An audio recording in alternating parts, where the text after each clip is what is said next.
dire. Le diable m'a poussé à le faire et ainsi nous débarrasser de tout blâme. Selon la lecture de Jacques 1, 13 à 15, nous pouvons comprendre la manière dont le péché se développe, jusqu'à ce qu'il se produise dans la vie d'un être humain. On pourrait alors dire que le péché est un processus qui commence par une simple mauvaise pensée que la Bible appelle tentation. La tentation signifie tester ou solliciter le mal.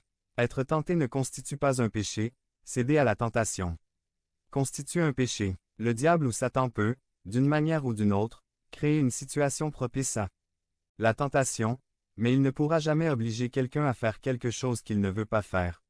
Le processus du péché. Devenez membre de la chaîne et AIDEZNOUS à propager la parole de Dieu à travers le monde. Point. Samedi 16 mars 2024. Si vous croyez en la puissance de Dieu, commentaire 11. 11. Si nous sommes croyants, le diable n'a aucun pouvoir sur nos vies. Eh bien, nous ne lui appartenons plus. Ceux qui ne sont pas nés de nouveau ne viennent pas de Dieu, ils viennent du diable, ils contrôlent leur vie. Mais cela n'enlève pas la responsabilité de leurs actes, puisque ce sont eux qui ont choisi de suivre le prince de ce monde. Éphésiens 2. 2. Et Dieu les a livrés aux convoitises de leur cœur. Romains 1. 24 à 32. 1. Mauvaise concupiscence. Désirs qui viennent de l'esprit et sont contraires à la loi de Dieu.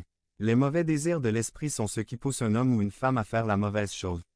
Le péché. C'est pourquoi il est si important que nous soyons remplis de l'esprit, pour contrôler les mauvais désirs de la chair. 2. Tentation. La concupiscence est le même agi pour tenter. Attraction. Comment une victime est attirée avec un appât afin de l'attraper. Le diable ou la chair tentera d'attirer la victime pour qu'elle tombe dans le péché. Même si Dieu n'en voit pas la tentation, celle-ci est d'une certaine manière permise par celui qui, au milieu du problème, nous donne une issue pour que nous puissions vaincre le péché. Corinthiens 10. 13. Séduction.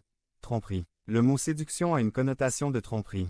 La concupiscence trompera l'individu afin de lui faire le mal.